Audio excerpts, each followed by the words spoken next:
नमस्कार, मैं हूं आपके साथ अंजलि। देश के सबसे बड़े न्यूज नेटवर्क TV9 में आप सभी का स्वागत है। आप देख रहे हैं न्यूज टॉप 9। अपने ही देश में तालिबान का नया दुश्मन कौन है? क्या जातीय संघर्ष की तरफ बढ़ रहा है अफगानिस्तान? तालिबान ने महिलाओं के लिए मस्जिद में प्रवेश पर क्या नया फरमान सुनाया है? और तालिबान से हमदर्दी मतलब अमेरिका से दुश्मनी क्यों? अफगानिस्तान में तालिबानी हुकूमत और उसके जुल्म से जुड़ी बड़ी खबरों के लिए देखते हैं टॉप 9 तालिबान राज। अफगानिस्तान के पूर्वी नंगरहार प्रांत की राजधानी में तालिबान को निशाना बनाकर किए गए 3 सिलसिलेवार धमाकों में 3 लोगों की मौत और 20 लोग घायल हो गए। जलालाबाद में शनिवार को हुए हमले की अभी तक किसी ने जिम्मेदारी नहीं ली है, लेकिन ये इलाका IS से जुड़े एक समूह का गढ़ है जो तालिबान का दुश्मन है। तालिबान के क्रूर चेहरे की एक तस्वीर ये भी है। जातीय संघर्ष चरम पर है। देखिए कैसे एक तालिबान लड़ाका हजारा समुदाय के शख्स को देखते ही हजारा चिल्लाता है और फिर बड़ी बेरहमी से गोली मार देता है। शख्स को गोली मारने के बाद अल्लाहू अकबर के नारे भी लगाता है।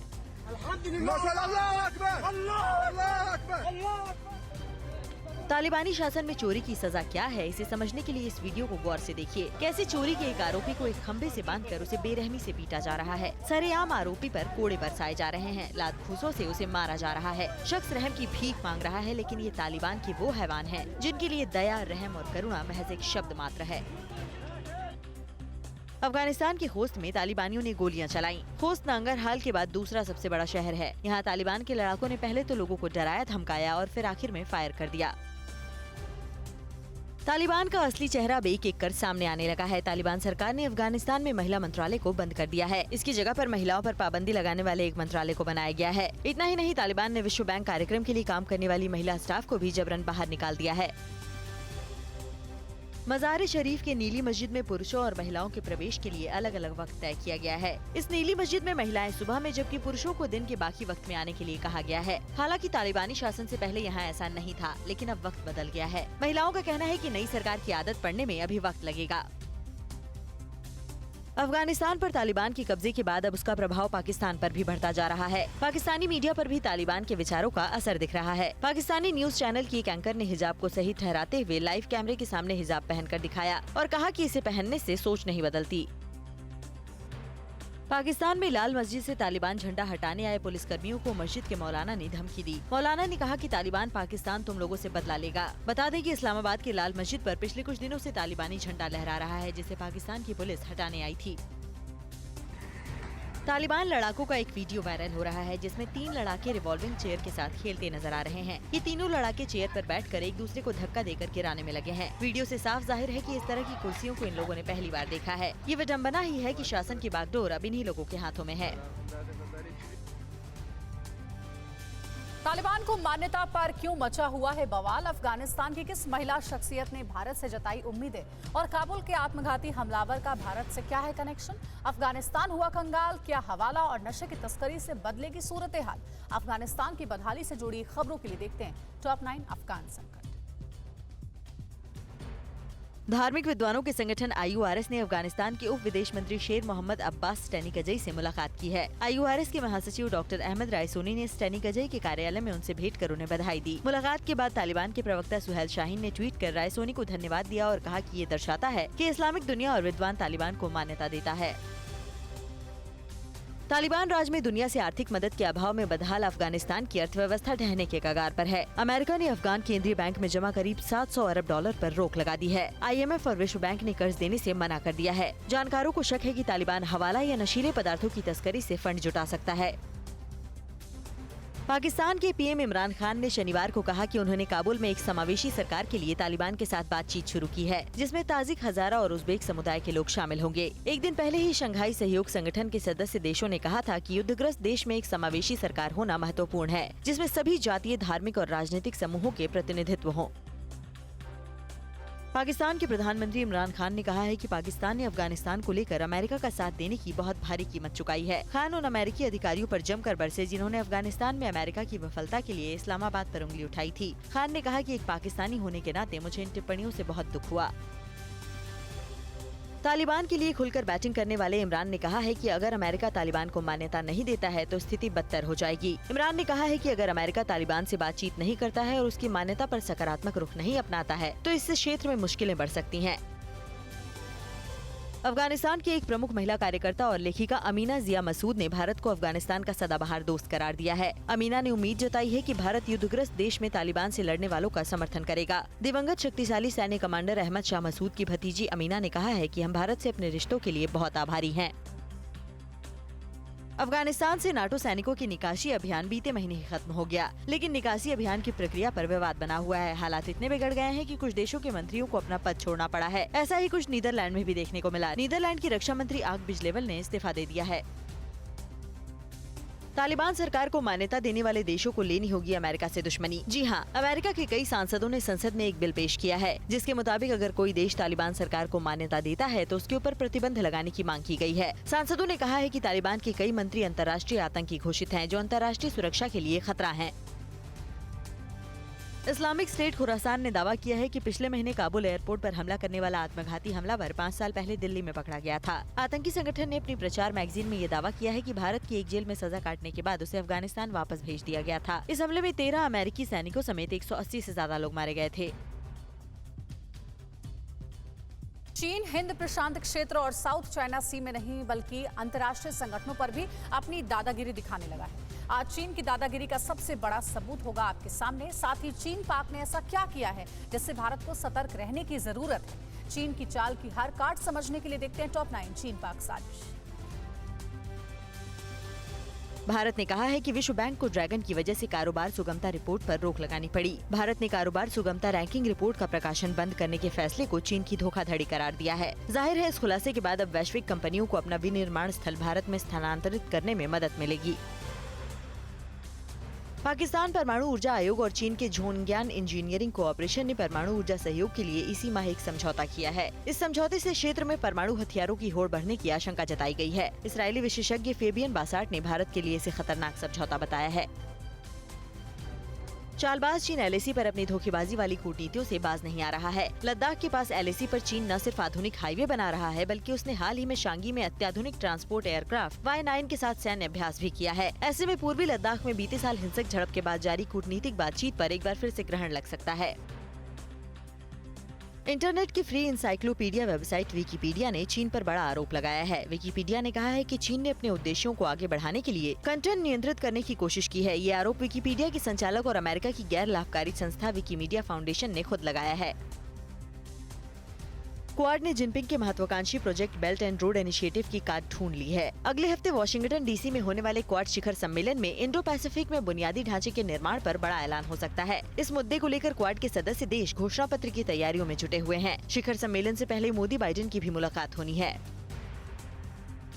जापान ने सेनकाकू द्वीप समूह को लेकर चीन को सीधी चेतावनी दी है। जापानी रक्षा मंत्री नोबुआ किशी ने कहा है कि सेनकाकू द्वीप जापान का हिस्सा है और इसे चीनी कब्जे से बचाने के लिए जापान किसी भी हद तक जा सकता है। जरूरत पड़ी तो युद्धपोत के बदले युद्धपोत या इससे भी आगे जाकर चीन को मुंहतोड़ जवाब दिया जा सकता है। जापान ने इस क्षेत्र में युद्धपोत, सबमरीन और मिसाइलें तैनात कर दी हैं। अमेरिका के वॉशिंगटन में AT&T के नेटवर्क से फोन को अनलॉक करने की साजिश मामले में एक पाकिस्तानी नागरिक को 12 साल की सजा सुनाई गई है। कंपनी का दावा है कि इससे $20 करोड़ से अधिक का नुकसान हुआ है। कराची के मोहम्मद फहद को 2012 में फेसबुक के जरिए वॉशिंगटन के बाथल में AT&T के कॉल सेंटर के एक कर्मी के रूप में भर्ती किया गया था। अमेरिका में एक मुस्लिम नागरिक अधिकार समूह ने हिल्टन के होटलों के बहिष्कार का आह्वान किया है। चीन में उइगर समुदाय की मस्जिद को तोड़कर उसके स्थान पर होटल बनाने की कथित योजना के बाद ये कदम उठाया गया है। Council on American Islamic relations और अन्य संगठनों ने गुरुवार को वॉशिंगटन में कैपिटल हिल्टन के बाहर ये घोषणा की। अमेरिकी विदेश मंत्री एंटनी ब्लिंकन ने शुक्रवार को ब्रिटेन की नवनियुक्त विदेश सचिव एलिजाबेथ ट्रस से बातचीत की। इस दौरान अफगानिस्तान, चीन और ईरान सहित कई मुद्दों पर चर्चा हुई। विदेश विभाग के प्रवक्ता नेड प्राइस ने बताया है कि ब्लिंकन ने ट्रस को उनकी नियुक्ति पर बधाई दी और US-UK द्विपक्षीय संबंधों के महत्व पर प्रकाश डाला। कैप्टन अमरिंदर के इस्तीफे के बाद कौन होगा पंजाब का अगला कप्तान? पंजाब को लेकर कांग्रेस हाईकमान की क्या है रणनीति? कैप्टन के जाने के बाद क्या पंजाब कांग्रेस में सुलझ गए हैं सारे विवाद? चिन्ना जीयर स्वामी ने PM से मुलाकात क्यों की? फिर सजे IPL के मंच में आज किससे होगी भिड़ंत? देश की सभी अहम खबरें देखिए टॉप 9 राष्ट्र में। पंजाब में सरकार बनाने का फॉर्मूला तय हो गया है। सूत्रों के मुताबिक कैप्टन अमरिंदर सिंह के मुख्यमंत्री पद से इस्तीफा देने के बाद सुनील जाखड़ प्रदेश के अगले CM हो सकते हैं। कांग्रेस नेता सुनील जाखड़ का नाम राहुल गांधी के करीबियों में लिया जाता है। माना जा रहा है कि कांग्रेस नवजोत सिंह सिद्धू को बतौर CM आगे नहीं करना चाहती है। पंजाब सरकार में 2 डिप्टी सीएम हो सकते हैं। सूत्रों के मुताबिक एक डिप्टी सीएम दलित समुदाय से होगा। इस रेस में पूर्व कैबिनेट मंत्री चरणजीत सिंह चन्नी और पार्टी विधायक राजकुमार वेरका का नाम आगे चल रहा है। वहीं दूसरा डिप्टी सीएम सिख समुदाय से हो सकता है। इसे लेकर सिद्धू के करीबी पूर्व कैबिनेट मंत्री सुखजिंदर सिंह रंधावा का नाम सामने आ रहा है। कैप्टन अमरिंदर सिंह के इस्तीफे के बावजूद पंजाब कांग्रेस में सब कुछ ठीक नहीं हुआ है। माना जा रहा है कि सुनील जाखड़ के नाम पर सुखजिंदर सिंह रंधावा ने अड़ंगा लगा दिया है। ऐसे में पंजाब कांग्रेस ने आज फिर विधायक दल की बैठक बुलाई है। बैठक सुबह 11 बजे शुरू होगी। इस बैठक में अजय माकन, हरीश चौधरी के अलावा हरीश रावत भी मौजूद रहेंगे। TV9 भारतवर्ष से बात करते हुए कैप्टन अमरिंदर सिंह ने नवजोत सिंह सिद्धू को राष्ट्रीय सुरक्षा के लिए खतरा बताया है। कैप्टन अमरिंदर का कहना है कि कश्मीर में जवान शहीद हो रहे हैं। पाकिस्तान से हथियारों को पंजाब भेजा जा रहा है। बावजूद इसके सिद्धू के पाकिस्तान के साथ गहरे संबंध है। पाक का PM सिद्धू का दोस्त है। जनरल बाजवा भी सिद्धू का साथी है। पंजाब संकट के बीच पार्टी के वरिष्ठ नेता शशि थरूर ने कांग्रेस आलाकमान को मुश्किलों में डाल दिया है। दरअसल शशि थरूर ने मीडिया से बात करते हुए कांग्रेस में तत्काल नए अध्यक्ष चुने जाने की मांग की है। उनका कहना है कि सोनिया गांधी खुद पद छोड़ने की इच्छा जता चुकी हैं। अगर राहुल गांधी अध्यक्ष बनना चाहते हैं तो ये भी तुरंत होना चाहिए। सऊदी अरब के विदेश मंत्री प्रिंस फैसल बिन फरहान आज भारत के विदेश मंत्री S जयशंकर से मुलाकात करेंगे। माना जा रहा है कि अफगान संकट को लेकर प्रिंस फैसल दिल्ली पहुंचे हैं। सऊदी अरब के विदेश मंत्री 20 सितंबर को प्रधानमंत्री मोदी से भी मुलाकात करेंगे। माना जा रहा है कि प्रिंस फैसल NSA अजीत डोवाल से भी मुलाकात कर सकते हैं। PM नरेंद्र मोदी ने सभी मंत्रालयों के सचिवों के साथ बड़ी बैठक की है। सूत्रों के मुताबिक ये बैठक 4 घंटे से भी अधिक समय तक चली। इस बैठक में PM मोदी ने सरकार की तमाम योजनाओं के क्रियान्वयन पर जोर दिया है। माना जा रहा है कि सचिव स्तरीय बैठक के बाद मंत्रालयों के अंदर जल्द ही बड़ा ब्यूरोक्रेटिक बदलाव हो सकता है। 11वीं सदी के हिंदू धर्मशास्त्री श्री रामानुजाचार्य की स्मृति और सम्मान में बड़ा आयोजन होने जा रहा है। श्री रामानुजाचार्य स्वामी की 1000वीं जयंती के उपलक्ष्य में PM मोदी को आमंत्रित किया गया है। इसे लेकर रामानुज संप्रदाय के मौजूदा आध्यात्मिक प्रमुख श्री श्री त्रिदंडी चिन्नाजीयर स्वामी ने PM मोदी से मुलाकात की और उन्हें समारोह में आने के लिए न्योता दिया। इंडियन प्रीमियर लीग के दूसरे चरण की शुरुआत आज से हो रही है। टूर्नामेंट के बचे हुए 31 मैच UAE में खेले जाएंगे। वहीं दूसरे हिस्से का पहला मैच आज चेन्नई सुपर किंग्स और मुंबई इंडियंस के बीच खेला जाएगा, जबकि इस सीजन का फाइनल मुकाबला 15 अक्टूबर को होगा। गौरतलब है कि कोरोना की वजह से 4 मई को इंडियन प्रीमियर लीग को स्थगित करना पड़ा था। 4.5 साल पूरे होने पर योगी सरकार का क्या है प्लान? दलित वोट बैंक पर किसकी है नजर? केजरीवाल कहां करने वाले हैं रोड शो? उमा भारती ने किसे और क्यों दिया है अल्टीमेटम? मधुमक्खियों ने किस पर बोला हमला? राज्यों से जुड़ी बड़ी खबरों के लिए देखते हैं टॉप 9 देश प्रदेश। यूपी की सत्ता में योगी सरकार के आज 4.5 साल पूरे हो गए हैं। इसे लेकर सूबे के मुखिया CM योगी आदित्यनाथ समेत सरकार में शामिल सभी मंत्री आज 27 अलग अलग जिलों में जाकर दोपहर 1 बजे प्रेस कॉन्फ्रेंस करेंगे। दरअसल चुनाव करीब होने की वजह से सरकार ने प्रदेश के हर नागरिकों के बीच अपनी उपलब्धियों को बताने का निर्णय लिया है। समाजवादी पार्टी ब्राह्मणों के बाद अब दलित वोट बैंक को साधने में जुट गई है। ऐसा इसलिए क्योंकि सपा आज से सूबे में दलित संवाद कार्यक्रम शुरू करने जा रही है। यह कार्यक्रम 27 सितंबर तक चलेगा। समाजवादी पार्टी के मुताबिक ये कार्यक्रम कानपुर, औरैया, कन्नौज, फर्रुखाबाद, मैनपुरी, इटावा, फिरोजाबाद, आगरा और मथुरा में होगा। दिल्ली के मुख्यमंत्री अरविंद केजरीवाल आज हल्द्वानी में रोड शो करेंगे। इसकी जानकारी आम आदमी पार्टी के नए कार्यकारी अध्यक्ष भूपेश उपाध्याय ने दी है। वहीं रोड शो से पहले CM केजरीवाल ने ट्वीट कर उत्तराखंड में बेरोजगारी का मुद्दा उठाया है। उनका कहना है कि यहाँ की युवा रोजगार के अभाव में पलायन कर रहे हैं। पूर्व केंद्रीय मंत्री बाबुल सुप्रियो के बीजेपी छोड़ने पर बंगाल में विपक्ष के नेता शुभेंदु अधिकारी ने हमला बोला है। उनका कहना है कि बीजेपी से लोकसभा सांसद बने बाबुल सुप्रियो को तुरंत संसद की सदस्यता से इस्तीफा दे देना चाहिए। अधिकारी का ये भी मानना है कि TMC में शामिल होने से पहले बाबुल सुप्रियो को इसकी जानकारी बीजेपी को देनी चाहिए थी। पूर्व मंत्री उमा भारती ने शराबबंदी को लेकर अपनी ही पार्टी की सरकार को अल्टीमेटम दिया है। भोपाल में किए गए प्रेस कॉन्फ्रेंस के दौरान उमा भारती ने MP सरकार को 15 जनवरी तक राज्य में पूर्ण शराबबंदी लागू करने का अल्टीमेटम दिया है। ऐसा नहीं होने पर उमा भारती ने सड़क पर उतरने की धमकी भी दी है। मुंबई से पकड़े गए संदिग्ध जाकिर शेख को सेशन कोर्ट में पेश किया गया, जिसके बाद कोर्ट ने जाकिर शेख को 20 सितंबर तक के लिए मुंबई ATS की हिरासत में भेज दिया है। सूत्रों के मुताबिक जाकिर शेख पड़ोसी देश के नागरिक एंथोनी नाम के व्यक्ति के संपर्क में था। ATS आतंकी साजिश में उसकी भूमिका के बारे में जानकारी जुटा रही है। तस्वीर दिल्ली के सफदरगंज रेलवे स्टेशन की है, जहां 4 धाम ट्रेन को हरी झंडी दिखाए जाने से पहले स्टेशन को दुल्हन की तरह सजाया गया। यात्रियों की रवानगी से पहले प्लेटफॉर्म परिसर में सांस्कृतिक कार्यक्रम का आयोजन भी हुआ, जहां शहनाई वादकों के धुन ने 4 धाम यात्रा पर जाने वाले यात्रियों का मन मोह लिया। अयोध्या में बन रहे राम मंदिर के लिए 7 महाद्वीपों के 115 देशों से जल मंगवाए गए हैं। इन जल को पवित्र धाराओं, नदियों और समुद्रों से लाया गया है। राम मंदिर निर्माण के लिए लाए गए पानी को मुसलमान, बौद्ध, सिख, यहूदी और हिंदू समेत सभी धर्मों के लोगों ने एकत्र किया है और इस जल को दिल्ली में श्री राम जन्मभूमि तीर्थ क्षेत्र के महासचिव चंपत राय को सौंप दिया गया है। राजस्थान के पाली में गणपति विसर्जन के दौरान मधुमक्खियों ने हमला कर दिया। अफरा तफरी मचने की वजह से विसर्जन में शामिल लोग मूर्ति छोड़कर इधर उधर भागने लगे। मधुमक्खी के इस हमले में कम से कम 60 लोग घायल हुए, जबकि 25 लोगों को अस्पताल में भर्ती होना पड़ा। बताया जा रहा है कि गंभीर रूप से घायल 2 लोगों को जिले के बड़े अस्पताल में रेफर किया गया है। देश में क्या है कोरोना का हाल? केरल सरकार का स्कूलों को लेकर क्या है फरमान? कैसे कोरोना प्रबंधन में यूपी ने बाजी मारी? कहां-कहां डेंगू के डंक से लोग हो रहे हैं बीमार? जानने के लिए देखते हैं टॉप 9 महामारी।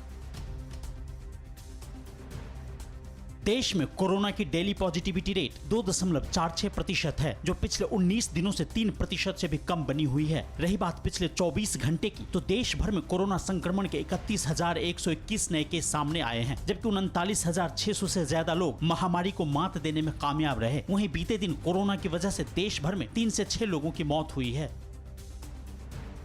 स्वास्थ्य विभाग के आंकड़ों को देखें तो केरल में कोरोना अब भी आउट ऑफ कंट्रोल है। बीते 24 घंटे में यहां 19,325 नए मामले सामने आए हैं, जबकि 143 लोगों की महामारी से मौत हो गई। इस तरह राज्य में मरने वालों का कुल आंकड़ा 23,439 हो गया है, जबकि केरल में इस वक्त 1,80,000 से ज्यादा एक्टिव केस हैं।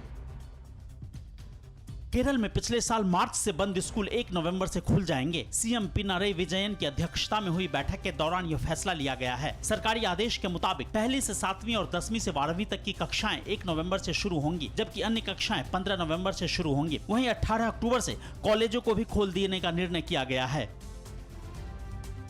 महाराष्ट्र के नासिक में कोरोना एक बार फिर सिर उठाता दिख रहा है। स्वास्थ्य विभाग के मुताबिक 24 घंटे में यहां 103 नए मामले दर्ज किए गए हैं। इस तरह सिर्फ नासिक जिले में संक्रमितों की संख्या 4,07,304 हो गई है। वहीं स्वास्थ्य विभाग का दावा है कि 103 संक्रमितों में से 81 मरीजों को अस्पतालों से छुट्टी दे दी गई है, जबकि इलाज के दौरान एक शख्स ने दम तोड़ दिया।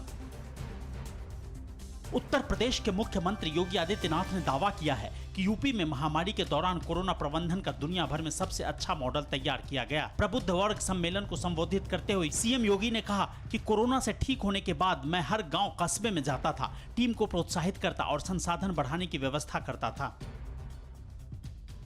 वाराणसी में अब डेंगू के प्रकोप में कमी आती दिख रही है। डॉक्टर्स के मुताबिक सावधानी और जागरूकता की वजह से डेंगू के मामले में कमी आ रही है। वहीं बीते 24 घंटे के दौरान जिले में डेंगू के एक भी मामले सामने नहीं आए। जिला मलेरिया विभाग के मुताबिक जिले के 17 हॉस्पिटल में डेंगू के 123 मरीज भर्ती हैं।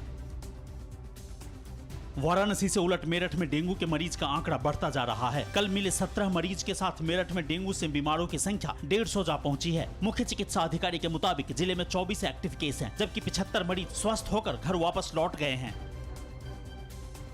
कानपुर में डेंगू का डंक लोगों पर कहर बनकर टूट पड़ा है। डेंगू और वायरल बुखार की वजह से अस्पताल मरीजों से पटे पड़े हैं। ऐसे में सरकार की ओर से लोगों को जागरूक किया जा रहा है ताकि लोग डेंगू मच्छर से बचने के लिए अपने आसपास के क्षेत्रों की सफाई रखें, ताकि डेंगू के लार्वे को पनपने नहीं दिया जा सके।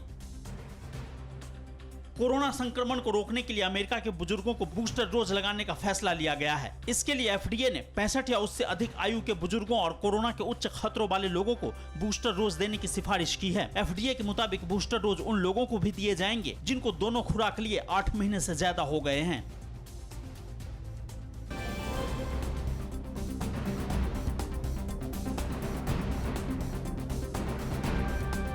फिक्र आपकी, सोमवार से शुक्रवार रात 9 बजे सिर्फ TV9 भारतवर्ष पर।